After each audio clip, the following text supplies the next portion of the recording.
Bathwebula ukunatha njengabendla enkulu omakhungo onkila novapho mnoma nontshanga sodibandlela ngamabhelo la ngozondo khubo noqunto mafunda bezitho nontanda kuphakanyiswa xa sichoyo sithi vulekani iminyango mabangena abantu asebengxangile abantu asebesithi umgqibelo mawufane nomnye kaloku today Saturday the 27th of February lolo suku kaloku iSaturday apho siyesiphathe khona isihloko esithile namhlanje sithetha kokuthwebula idlozi ngayo lenyanga kaFebruary kaloku inyanga ebalulekileyo lena kubantu abazingcayo kweli lizwe inyanga kaSobukhwe bayibiza njalo abanye bathi inyanga kaUnkuphuputse Abraham Ramutibitiro indoda yokuqala kweli lizwe eyabulawa ngamadlagusha engcinezelo outside the borders of this country wabulawa ngeleta bomb eBotswana is a contemporary kaSteve Biko asithethi lonto ke namhlanje sithetha ngokuthwebula idlozi sithi ke wena muntu ofikayo mhlawumbi uzele nje wena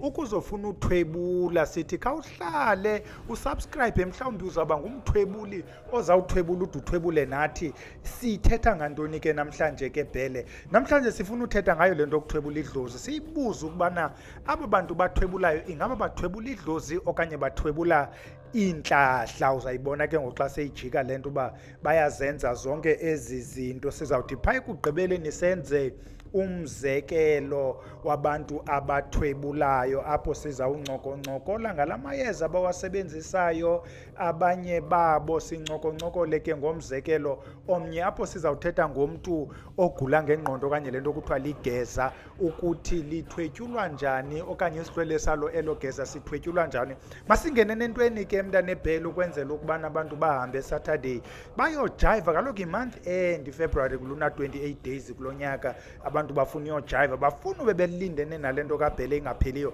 masingeneni ke abantu abahle sithi ithini lento yokuthwebula idlozi masiqaleni ngalento ekuthiwa kukuthwebula zikhona indidi zokuthwebula ziliqedlana but the most important and the well known zii-category ezimbini apho eyokuqala kuzawuthiwa kuthwetyulwe umntu athwetyule umntu abesisithunzela kuthiwa nankuya uhleli kwamakhulu umambhele ewodrophini omnye kuthi uvalelwe emkhukhwini othile usisithunzela utyiswa ntoni iintsipho indlela ke yokuthwebula lowo umntu othwetyulweyo uyangcwatywa kuba sizawuthi thina ubhubhile ubani kuthiwe ngabantu bakokwabo he utheni njengoba ngobe simngcwaba waske wabila ubila njani kodwa uphuma efrijini bathi he umbonile uba ebesenabo noboya nimdana ingumdene beneweight kuthiwa ke ngoku lowo uthwetyulwe uyohlaliswa emzini ngulona ke kuthiwe noba nimenzela izinto mhlawumbi ngutata welo khaya nimenzela izinto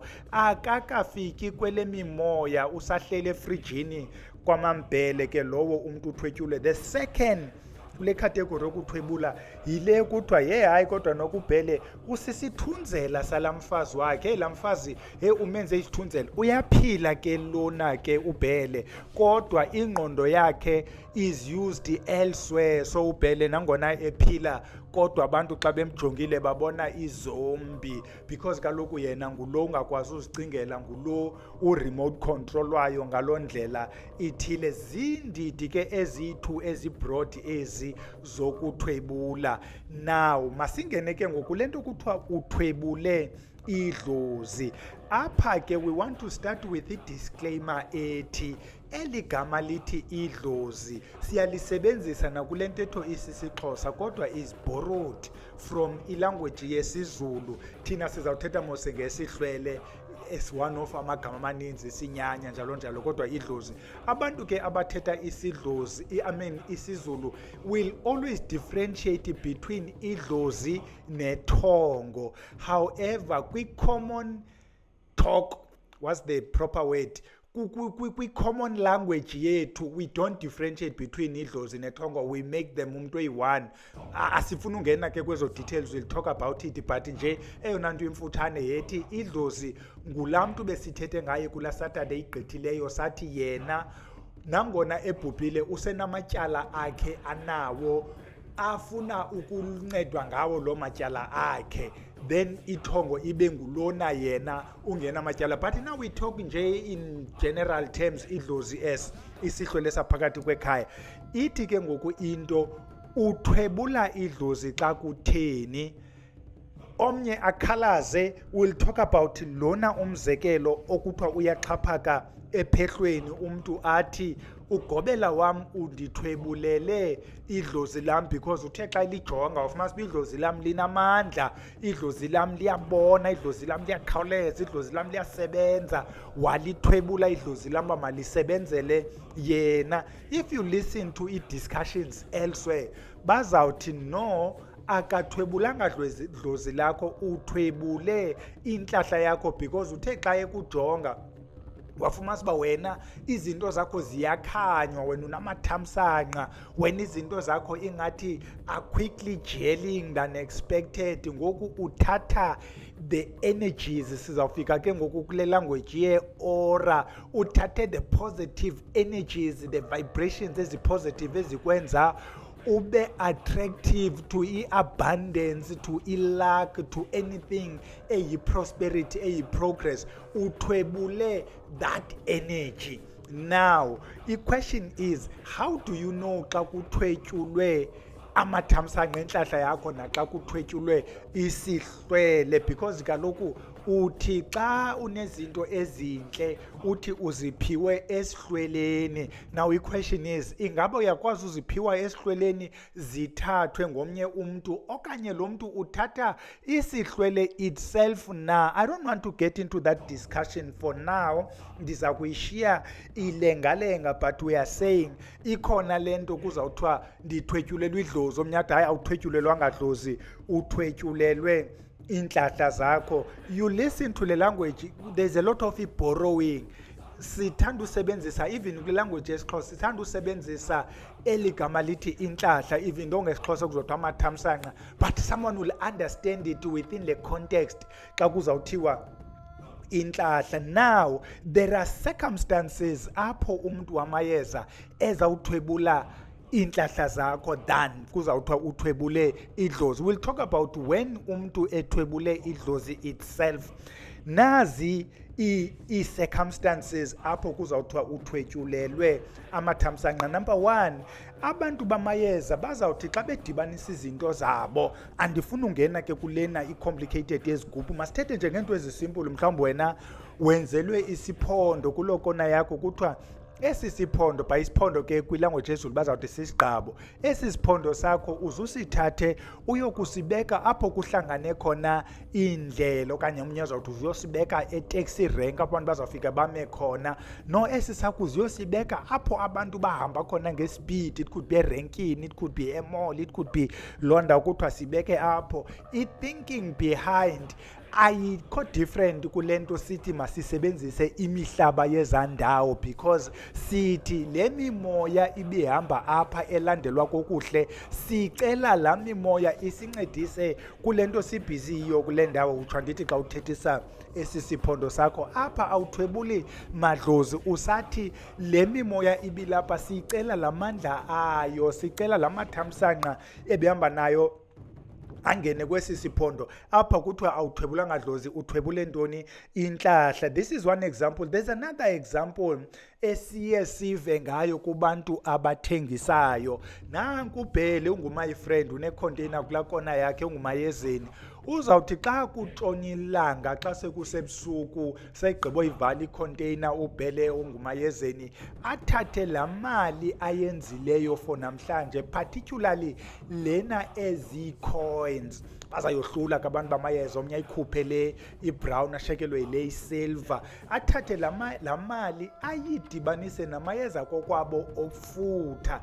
Athi xa yethetha apho le mali isuka khona ucela uba ze kuze neninzi. It means ke ngoku sizawuzibona sesiyojikela kule venkile ka-my friend siyothenga ngoku sesibizwa, because kubizwa le mali ilapha kuthi ezipokothweni. Yabona ke ngoku akuthwebulwanga sihlwele sakho idlozi, kuthwetyulwa intlahla. Ude ke ngoku even though ikukuthwebula, remember sithi xa uthwebula, you remember when we mentioned into yesibunge, sathi isibunge, the general essence siyathwebula, because uvele uzibone sewuyile evenkileni ka-my friend uyothenga, even though le nto ayithengisayo may not be of good quality, may be expensive, okanye kwa iservice yakhe may not be the best compared to a next person. However, because uthwetyulwe wena, uzibona sewulapha. So laa mntu ke ngoku ufutha ngezamali athi apho isuka khona le mali ubiza lishekele ngasemva bamayize le mali uthwebula ntoni le mimoya kwenzela uba uzibone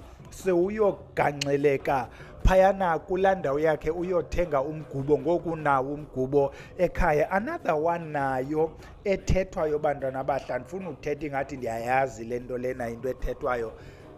Abantu abasebenzisa amayeza uzawuthi nje ba usiya nje phaa kwesaa sigodlo sikabani umane usiya, into abazawuyenza abantu bamayeza banala mayeza bazawathatha normally izawuba ngamayeza agutywayo abe very fine nje ba yena ehlala kwelaa cala nina nihlala kweli cala uzawufafaza la mayeza akhe awafafaze kulaa ndawo nihlala kuyo around iinyawo zenu, so that xa nisuka from emnyango ukuyotsho apho nihlala khona wafakile amayeza kokwabo. Then late just like lona wasevenkileni ezawuthatha ezaa mali, lona uzawutshayela phayana laa ndawo benihamba kuyo, atshayele le nto idibane nalaa ndawo beninyathela kuyo nala mayeza akhe. Lona kazufutha ke ngayo lena into omnye, even though abanye bezawufutha ngayo, but in the main lona uyihlanganisa nala mayeza, alayite impepho yakho kwabo, agalele, acenge ezi zihlwele zaba bantu bebelapha. Yabona ke ngoku lena unicela kubantu bakokwenu ukuthi ze ningayeki ukuza apha whether you are satisfied yi-service or not, but suphela wena apha kule ndawo yakhe. Nalapha masitsho ukuba akukathwetyulwa dlozi, kucelwa nje amathamsanqa enu ukwenzela ukuba just like isibunge mhlawumbi masibe kolo hlobo, because uzawumane ngoku xa unele ngxaki uye phaa kulaa mntu even though there is nothing coming out of ukuya kuya awuncedakali, but you keep going. That is why mandingangeni deep kule nto sithethe this other one. Kukho lena ke ngoku xa sisondela kulena yezigubhu, andithanda ukuthetha ngezi zigubhu. Umntu wesigubhu ihlanganisile ke into yakhe, inamathambo akhe, inamafutha akhe, inamayeza akhe, inayo yonke laa nto yakhe, and then asithathe esi sigubhu ayokusibeka ngasemlanjeni owaziwayo ukuthi unaloo nyoka. Uzawuthi xa efikayo athi, Nkosi yale ndawo. This is how these people will address laa nto iphaa kulaa mlambo. Nkosi yale ndawo, ndizise esi sigubhu okanye sesithiye igama omnyaka kasithiyi, asithethise atsho ukuba ufuna sizokwenzani apha, axhele loo nkukhu ayifake phayana kulaa manzi, and then aphinde abuye xa ezothatha le nto yakhe agoduke nayo. I-question is uthwebule ntoni apha, because akukho dlozi laa mntu apha, uyaassume, kodwa ke izawuphela iyovuka loo nto, izawuvuka ibe yiloo nto ebeyilindele ke umntu wakhona. So apha kuthwetyulwe into engeyontlahla yamntu, engesosihlwele samntu, eyiloo nto yaphayana emanzini. How about the very same nto esi sigubhu, kuzawuthathwa esi sigubhu siyobekwa emangcwabeni apho kuzawufike kuthethwe apha ke ngoku kuphakanyiswa umntu, normally ngumntu ozawukwazi ukuba wayesenza izinto apha, kuzuphakanyiswa inxile elithile lalingungantweni, kuyiwa kwingcwaba likabani owayesazi uba wayenezinto zokwenza, wayesenza kwenzeke ngokuya, wayenetrekta,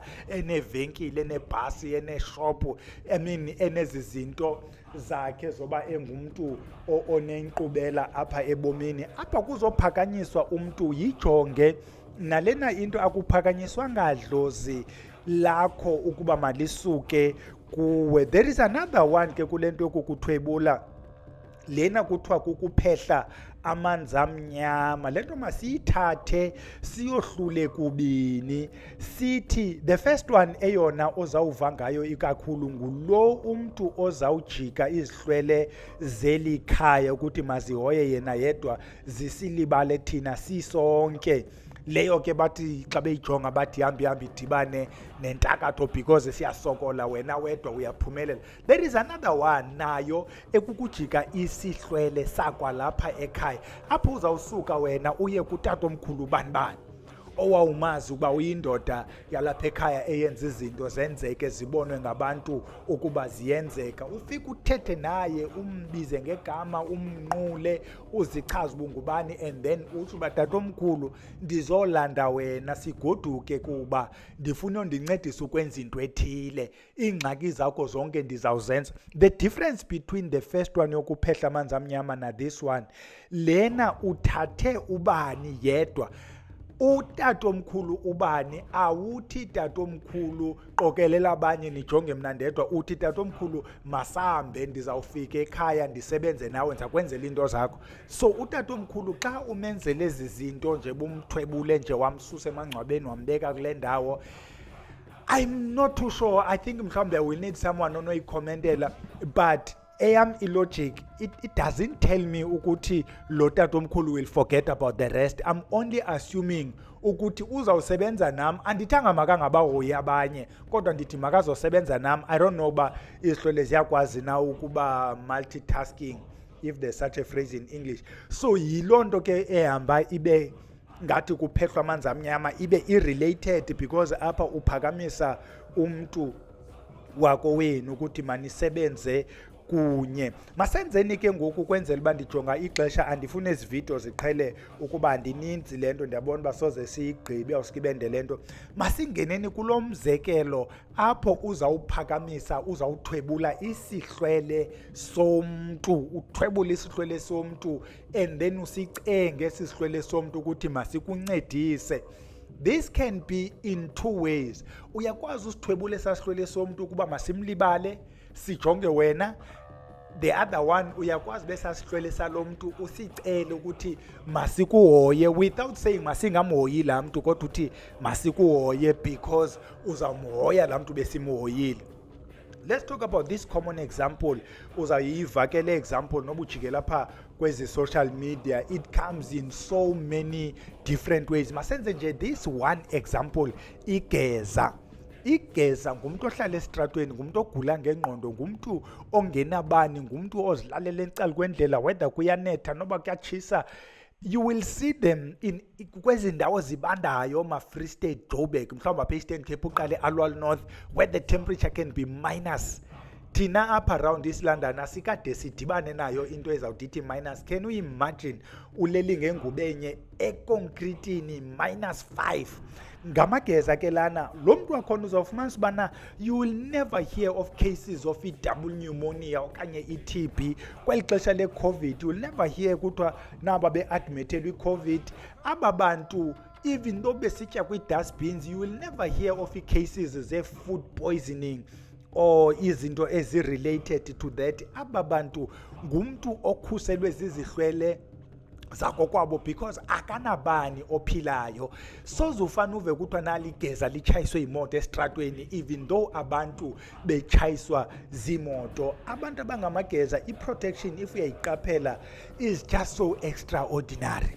Aba bantu bangamageza, if uthongile, and into yamathongo mose abantu bayi-understanda ngoyi-understand kweyethu i-understanding, if uvuka nethongo lomntu ebemdaka, umntu engathi ligeza ixesha elininzi, if not 100% of the time, sisihlwele sako kwenu eso. Yiloo nto kweminye imizi abantu will tell you uba sasinomsebenzi wenkomo katatomkhulu, sabona igeza esingalaziyo, eligeza lalikhona apha phakathi kwabantu, ngekho mntu uloyele ntoni eligeza, but after umsebenzi xa sijonga silazi and no one has ever seen eligeza in this area kodwa belikhona. Uzawuthi ke wena mntu ufembayo ngaloo mini yofemba uzawuthi utatomkhulu hayi ndim lo wayefikile phayana ndiligeza. Now you start to raise amehlo, hayi bo tatomkhulu, hayi bungatsho sichaza iingxaki zethu kuwe xa sowufikile. Now lamageza ke njengoba sisithi ngabantu ba-protected, ngaba bantu who survive kwezameko zingasurvivekiyo, bakhona abantu abazawuthwebula izihlwele zalamageza. Nanku umzekelo, you go buy into ephekiweyo or ungeza nakho ukutya ekhaya. Here's the thing, kufuneka ibe yi-cooked food, not ukutya okuthenge eshop ecala kwendlela. or yezi takeaways funeka ibe kukutya unyama enkomo umzekelo or inyama egusha i-stiff papa or rice or imile rice funeka ibe yi-cooked food. You come with oku kutya kuphekiweyo apha kule ndawo ineligeza usewuli-identifayile ukuba likulaa kona. Ithi ke ngokule nto abantu bathwebula kufuneka ligeza you befriend this fellow nihlale kuloo kona umnike oku kutya. What is important, you need to talk to lo mntu umbuze uba ungubani, ifani yakho ngubani, isiduko sakho ngubani, uzalelwe phi, ukhulele phi, why ulapha. You get the background story salo mntu. After gathering that information, you talk over food, ne? You are eating. Bathi ke ngoku abantu balento as far as possible kufuneka the drink enizawuyifumana if kuyenzeka ibe yiti or kofu, so you can buy i-takeaway yeti okanye ikofu. You make le nto ibe ngathi kutyiwa ekhaya, kutyiwa in a household, not ecala kwendlela, even though nisecala kwendlela. So you eat neligeza lakho. Xa ugqibayo uthi kuye ndinezinja phaa ekhaya, ucele le nto ebetyela kuyo ishekileyo, loo mathambo and the scrap food esishekeleyo, ugoduke naso. There are two approaches ke abazithathayo omayezeni kule nto. Omnye akazofika nayo le nto ekhaya oku kutya, uzawuyoyenzela le nto esitratweni, omnye uzawuyoyenzela phakathi kwekhaya. The argument kwabanye njengoba ezawuthetha nesi sihlwele akafuni uthethela naso ekhaya, uzawuya apho kudibana khona indlela funeka zenze u-X. Omnye uzawuya emlanjeni, omnye uzawuya kwenye yezindawo izihlwele ezizaziwa ngokuba ziba khona. It could be engetheni, it could be emzini omkhulu, it could be kuloo ndawo, kuloo mqolomba, kuloo nto yiyo. But normally they would prefer indawo enjengapho kucrossana khona indlela, because apho kucrossana khona indlela ukuba laa mntu ngakwadlamini badlula odlamini nabo apha and bazawumlinka nodlamini bakokwabo laa mntu. Uzawuthi xa efika apha uzawufika ephethe amayeza. La mayeza a-includa izinto ezinjengefembo, intumbadlozi, ilukuluku, basebenzise nomadlozana lona umnyama, abanye basebenzise nomlahlankosi. Anqushiwe ke la mayeza, including amanye ke bantu abahle, amanye amaninzana, kodwa this will be part of ibase yala mayeza bazawasebenzisa. Omnye uzawusebenza namanye kamayeza akhe masingade singene kuwo onke phela abantu ngoku sebeyenza lento. Xa wadibanisile mayeza uzawangqusha wagrate wathini, wadibanise nayo yonke loo nto siyathwebula apha, awadibanise nelaa thambo nezazitifu papa. Uzawufika kule ndawo afike kuyo, uzawubiza abantu bakokwabo athi kubo ucela bamdibanise nabantu bakulobani. Remember, you need to remember the name, isiduko sakhe, isename apha azalelwe khona. As far as possible another detail, mhlawumbi umama ke ngubani, utata ke ngubani, uzalwa nobani. Xa egqiba ke ngolo mntu uzawuphahla ethetha nabantu bakulobani ba umntana wenu osendaweni ethile apha emonti uyasokola, akatyi, ulala endleleni, ayibalise yonke laa nto. Athi mna bani kabani ndimncedile uqala namhlanje, ndimphakele, ndizawumane ndiyomphakela. Into endiyicelayo kuni ngamandla oba ndibe nemali ndizokwazi ukumhoya umntwana wenu. Abalise kuba ndifuna imoto, ndifuna this, ntoni, ndicela nindincedise. Abantu basekhaya nabo bayasebenza, ndicela sincedisane, ndizawuhoya iingxaki zasekhaya, kodwa nobani wenu ndizawumhoya.